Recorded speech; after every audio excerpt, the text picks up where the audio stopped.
அங்கீகரிக்கப்பட்டு தரம் உயர்த்தப்பட்டு 77 வருடங்களை கடந்து விட்டது. இந்தியாவினுடைய கான்ஸ்டிடியூஷன் அப்படிங்கிற அரசியலமைப்பு சட்டம் இயற்றப்பட்டு 77வது வருடம். இந்த இந்திய திருநாடு ஒரு சுதந்திர ரிப்பப்ளிக்காக, இண்டிபெண்டன்ட் நாடாக, ஒரு ரிப்பப்ளிக் நாடாக தரம் உயர்ந்து இன்னைக்கு உலகத்திலேயே முன்னேறக்கூடிய நாடுகளுடைய பட்டியலில் இடம் பெற்றிருக்கின்றது. இந்த இந்திய திருநாடு இவ்வளவு பெரிய ஒரு நாடாக, ஒரு மக்களால் பெரிய நாடாக மதிக்கப்பட்டு கொண்டிருக்கக்கூடியது. உலகத்திலேயே அதிகமான மக்கள் தொகையை கொண்ட ஒரு நாடு. இந்த இந்திய திருநாடு இப்படிப்பட்ட ஒரு சிறப்பு அந்தஸ்தை பெற்றதற்கு இந்த இந்தியாவினுடைய இருக்கக்கூடிய மக்கள்லாம் இந்த சுதந்திர காற்றை சுவாசிக்கக்கூடிய அந்த பாக்கியம் பெற்றதற்கு அதிகமான பங்களிப்பை செலுத்தியவர்கள் நம்முடைய இஸ்லாமியர்கள். இந்த இந்தியாவினுடைய இந்த கொடியை ஒவ்வொரு வருஷமும் நம்ம ஏற்றுறோம். இந்தியாவுடைய இந்த ட்ரைகலர் மூவர்ண கொடியை வடிவமைத்தவர் யார் அப்படின்னு நீங்கள் புத்தகத்தில் தேடினீங்கன்னா அதில் சிங்கள வெங்கையா நாயுடு அப்படின்னு சொல்லி அந்த பேரை தான் குறிப்பிடுறாங்க. ஆனால் அவர் வடிவமைத்த அந்த கொடி அப்படின்னு சொல்லி நீங்கள் பார்த்தீங்கன்னா, அதை சர்ச் பண்ணி பார்த்தீங்கன்னாலும் சரி, புத்தகங்களில் தேடி பார்த்தாலும் சரி, அந்த 3 வர்ணம்ங்கிறது இந்த 3 வர்ணம் கிடையாது. அது வேற மாதிரி இருக்கு. அந்த நடுவில் காந்தியினுடைய அந்த சக்கரம் அவர் வச்சிருப்பாரு, நூல் தெரிக்கிற அந்த சக்கரம், அதை தான் சின்னமாக வச்சிருந்தாங்க. அப்புறம் ஏன் இந்தியாவினுடைய மூவர்ண கொடியை வடிவமைத்ததை அவர்கள் சொல்றாங்க. உண்மையில இந்த மூவர்ண கொடியை வடிவமைத்தது யாரு? இந்தியாவுக்கே பெருமை சேர்த்தக்கூடிய, இந்தியா அப்படின்னு சொன்னா அதை உலக நாடுகளுக்கு மத்தியில ரெப்ரசன்ட் பண்ணக்கூடிய ஒரு விஷயம்தான் ஒரு கொடி. அந்த கொடியை வடிவமைத்தது யாரு அப்படின்னு பார்த்தா, உண்மையிலே 1947 சுரையா பதருதீன் தியாப்ஜி அப்படிங்கிற ஒரு இஸ்லாமிய ஒரு பெண்மணி இந்த கொடியை வடிவமைத்திருக்கிறாங்க. ஆனா யாருமே அதை சொல்றது கிடையாது. ஏன்? இந்திய மக்கள் இந்த கொடியை எல்லாருமே எப்படி நினைக்கிறாங்க அப்படின்னா, முஸ்லிம்கள் அப்படின்னா அவர்களுக்கு தேசப்பற்று கம்மியா இருக்கும். முஸ்லிம்களுக்கு தேசப்பற்றுங்கிறது ஒண்ணுமே இருக்காது. அவங்க பாட்டுக்கு அவங்க பள்ளிவாசல் அப்படின்னு இருப்பாங்க, மதரசான் இருப்பாங்க. அவங்களுக்கும் இந்த இந்தியாவுடைய நாட்டுக்கும் எந்த சம்பந்தமும் கிடையாது. வெளியே மக்களுக்கு மத்தியில் பேசும் பொழுது சில மக்கள்கிட்ட, அதாவது மாற்று சமுதாயத்தை சேர்ந்த மக்கள்கிட்ட பேசும் பொழுது நாங்க தமிழர்கள் அப்படின்னு சொல்றாங்க. அப்போ நம்ம யாரு? நம்ம தாய்மொழியை தமிழாக கொண்டவங்க தான் முஸ்லிம்கள்ல அதிகமான பேர் தமிழ்நாட்டில் இருக்கிறாங்க. உருது மொழி பேசக்கூடியவங்களா இருந்தாலும் கூட தமிழை அவ்வளவு தெளிவாக பேசக்கூடியவங்க தமிழ்நாட்டு முஸ்லிம்கள். அப்படி இருந்தும் அந்த முஸ்லிம்களை தமிழர்கள் அப்படின்னு சொல்றதுக்கு யோசிக்கிறாங்க, இந்தியர்கள் சொல்றதுக்கு யோசிக்கிறாங்க. ஆனா இந்தியாவில் சுதந்திர நாடு அப்படிங்கிற அந்த அந்தஸ்தை பெற்றதுக்கு எவ்வளவு பெரிய பங்களிப்புகளை இஸ்லாமிய மக்கள், முஸ்லிம்கள் செலுத்தி இருக்கிறாங்க அப்படின்னா அதை வரலாற்றுல இந்த சின்ன உரையில சொல்லி முடிக்க முடியாது. ஒரு ஜும்மாவுடைய உரை கூட பத்தாது. சொல்ல போனா குஷ்வந்த் சிங் அப்படிங்கிற ஒரு மிக பிரபலமான ஒரு வரலாற்று ஆய்வாளர், ஒரு எழுத்தாளர், இல்லஸ்ட்ரேட்டட் வீக்லி அப்படிங்கிற ஒரு பத்திரிகையில குறிப்பிட்டு சொல்றாரு. என்ன அப்படின்னா, இந்தியாவினுடைய சுதந்திரத்திற்கு இந்த இஸ்லாமிய சமுதாயம் பங்களிப்பு ஆற்றிய அளவுக்கு, அந்த விகிதாச்சாரம் பர்சன்டேஜ் அளவு இருக்கு பாத்தீங்களா, அந்த பர்சன்டேஜ் அளவுக்கு இந்த இஸ்லாமிய சமுதாயத்தினர் அளவுக்கு வேற எந்த சமுதாய மக்களுமே பங்களிப்பு செலுத்தியது கிடையாது. தங்களுடைய அந்த பர்சன்டேஜ் விட அதிகமாகவே பங்களிப்பு செலுத்தி இருக்கிறாங்க அப்படின்னு ஒரு வரலாற்று ஆய்வாளர், இஸ்லாமியர் அல்லாத ஒரு வரலாற்று ஆய்வாளர் சொல்லியிருக்கிறார். இஸ்லாமியர்களுடைய தியாகங்கள் நிறைய. திப்பு சுல்தான் அவர்களுடைய தியாகங்களை கேள்விப்பட்டிருக்கோம்.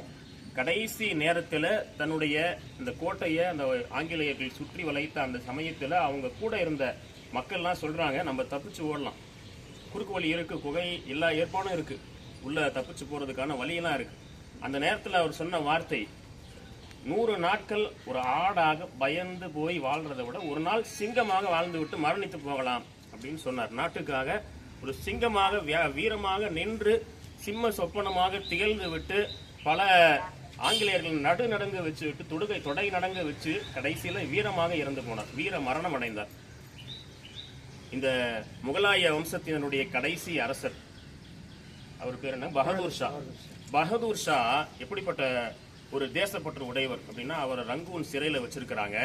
ரங்கூன் சிறையில வச்சிருக்கக்கூடிய சமயத்துல அந்த ஜெயிலனுடைய ஒரு வார்டனோ ஏதோ ஒரு நபர் ஒரு தட்டுல 2 தட்டை கொண்டு வர்றார். ஒரு தட்டுல ஒரு மூடியை போட்டு கொண்டு வர்றார்.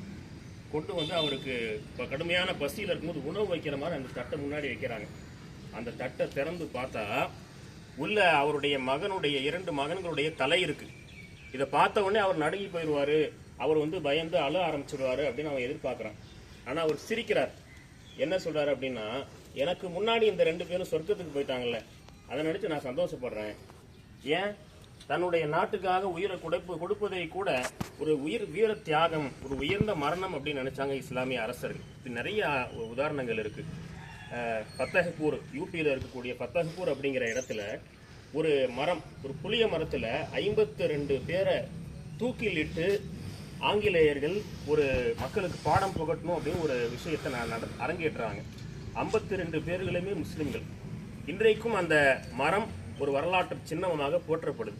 இப்படி நிறைய சம்பவங்கள் இருக்கு. முதலாக ஆங்கிலேயர்களை எதிர்த்த காரணத்தால தூக்கிலிடப்பட்டவர் அஷ்ஃபகுல்லா கான் அப்படிங்கிற ஒரு 27 வயது இளைஞர். அவர் ஒரு முஸ்லீம். ஆனா இன்னைக்கு பகத்சிங் அப்படின்னு பேசுறோம், அஷ்ஃபகுல்லா கானை யாரும் பேசுறது கிடையாது. நிறைய சம்பவங்கள் இருக்கு. கொடிகாத்த குமரன் அப்படின்னு பேசுறோம். கொடிகாத்த குமரனை பத்தி பேசும் பொழுது அவர் கூட இருந்து கைது செய்யப்பட்ட 7 முஸ்லிம்களை பற்றி யாரும் பேசுறது கிடையாது. ஏன்னு சொன்னா நம்ம மக்களுக்கு அது தெரியறது இல்லை. நம்முடைய சமுதாய மக்களுக்கு இந்த விஷயங்கள் தெரியறது இல்லை. சுபாஷ் சந்திர போஸை பத்தி பேசுறோம். சுபாஷ் சந்திர போஸை பத்தி அவர் நாட்டுக்காக எவ்வளவு போராடினாருன்னு பேசுறோம். அந்த சுபாஷ் சந்திர போஸுக்கு அன்றே வந்து 1 கோடி கொடுத்தவர் ஹபீப் முகமது வல்லல் ஹபீப் முகமது அப்படிங்கிறவர். அவரை பத்தி யாரும் பேசுறது கிடையாது. நம்முடைய தமிழகத்தை சார்ந்த, சென்னையை சார்ந்த அமீர் ஹம்சா அப்படிங்கிறவர், அவங்க சமீபத்தில் ஒரு 10 வருடங்களுக்கு முன்னாடி வஃபாத்தானாங்க. அந்த அமீர் ஹம்சா அவர்கள் இடைக்கிடை தங்கத்தை கொடுத்தாங்க அப்படின்னு சொல்லப்படுது. இன்னைக்கு அவருடைய சந்ததியினர்கள்லாம் ஏழ்மை நிலையில இருக்கிறாங்க. நாட்டுக்காக தன்னுடைய சொத்தையெல்லாம் அர்ப்பணம் செஞ்சாங்க. ஆனா அந்த நாடு அவங்களுடைய சந்ததியினரை கொஞ்சமும் பொருட்படுத்தல. இப்படி நிறைய உதாரணங்களை, சம்பவங்களை சொல்லிக்கொண்டே போகலாம். இஸ்லாமியர்களுடைய பங்களிப்பு இந்த நாட்டினுடைய சுதந்திரக்கு மிகப்பெரிய பங்களிப்பு ஆட்டியிருக்கிறது. இன்னும் சொல்ல போனா இன்றைக்கு ஆரம்ப காலத்தில் 1921 காங்கிரசினுடைய ஒரு மாநாடு நடந்த பொழுது, அன்றைய காங்கிரசினுடைய மாநாடு நடந்த பொழுது இந்தியா ஒரு டாமினிக், அதாவது ஆங்கிலேய பிரிட்டிஷுக்கு கீழே இயங்கக்கூடிய ஒரு சுயேட்சையான ஒரு நாடா அங்கீகரிக்கப்படணும் அப்படின்னு ஒரு தயங்கி கேட்கறாங்க. காந்திஜி உட்பட எல்லாருமே கேட்கறாங்க. அந்த மேடையில ஹசரத் முஹானி அப்படிங்கிற ஒரு மௌலானா, ஒரு ஆலிம் பெருந்தகை அந்த மேடையில பேசுறாங்க. டாமினிக் அப்படிங்கிற அந்தஸ்து எல்லாம் பத்தாது. டாமினிக்கா இருந்தா அந்த பிரிட்டிஷ் அரசாங்கத்துக்கு கீழே நம்ம ஒரு பாவையா தான் இருக்கணும். நமக்கு முழு சுதந்திரம் கிடையாது. நமக்கு ரிப்பப்ளிக் அப்படிங்கிற அந்தஸ்து வேணும், குடியரசு அப்படிங்கிற அந்தஸ்து வேணும் அப்படின்னு முதல்ல மொழிந்தது, வெளிப்படையாக பகிரங்கமாக தைரியமாக பேசியது ஹசரத் முஹானி ரஹ்மத்துல்லாஹி அலைஹி. அதற்கு பின்னாடிதான் 1929 மகாத்மா காந்தி உட்பட அவரு ரிப்பப்ளிக் அந்தஸ்து வேணும் அப்படின்னு சொல்லி அவர் பேச ஆரம்பிக்கிறாங்க. அதே போல மௌலானா மிர்சா அப்படின்னு சொல்லி ஒரு முஃப்தி கஞ்ச அப்படிங்கிற ஒரு சிறிய பகுதிக்கு ஒரு குறுநில மன்னராக வாழ்ந்தவர் ஒரு மௌலானா, ஒரு ஆலிம். அவங்க எப்படிப்பட்ட ஒரு வீர சிம்ம சொப்பனமா திகழ்ந்தாங்க அப்படின்னா, அவரை திட்டம் போட்டு அவரை வந்து ஆங்கிலேயர்கள் சுற்றி வளைக்கிறாங்க. ஒரு ஃபஜ்ர் தொழுகைக்கு பிறகு அவரை சுற்றி வளைக்கிறாங்க. சுற்றி வளைச்சு அவரை கொலை செய்யறதுக்கு சதி செய்யறாங்க. அந்த நேரத்துல கூட அவர் சரணடையாம சண்டை போட்டு ஒரு தனி நபராக 20 ஆங்கிலேயர்களை கொன்று விட்டு இறந்து போனார். இப்படிப்பட்ட வீர வரலாற்றை கொண்டது நம்முடைய இஸ்லாமிய சமுதாயம். இன்றைக்கு யாராவது நீங்க என்னப்பா செஞ்சீங்க, இஸ்லாமியர்களுக்கும் சுதந்திர நாட்டுக்கும் என்ன சம்பந்தம், இந்த இந்தியா குடியரசானதுக்கும் இஸ்லாமியர்களுக்கும் என்ன சம்பந்தம் அப்படின்னு யாராவது பேசினா அவங்க முன்னாடி நம்ம இதெல்லாம் சொல்லி காட்டும். நிறைய பட்டியல் இருக்கு, நிறைய விஷயங்கள் இருக்கு, இதெல்லாம் சொல்லி காட்டும். இந்த இஸ்லாமிய மக்கள் அவங்களுடைய பங்களிப்பு நிறையவே இருக்கு. அதனால தைரியமா நம்ம சொல்லலாம், இது நம்முடைய குடியரசு இந்தியா. இந்த இந்தியா குடியரசானதுக்கு நம்முடைய பங்கு பெரிய பங்கா இருக்கு. யாராவது பாகிஸ்தான் போடா அப்படின்னு சொன்னா அவனை பலான்னு செவுல விடலாம், உரிமை இருக்கு. நமக்கு முழு உரிமை இந்த இந்தியாவுடைய நாட்டில் குடியுரிமைக்கு எந்த ஒரு யாருமே எதிர்ப்பு தெரிவிக்க முடியாது. எனவே இந்த இந்தியா அப்படிங்கிறது இந்த குடியரசு நாடாக இன்று வரை பாதுகாக்கப்பட்டிருக்கு. இனியும் குடியரசு நாடாக பாதுகாக்கப்பட வேண்டும். அதற்கு இந்த இஸ்லாமியர்கள் எல்லா முயற்சிகளை செய்ய வேண்டும்.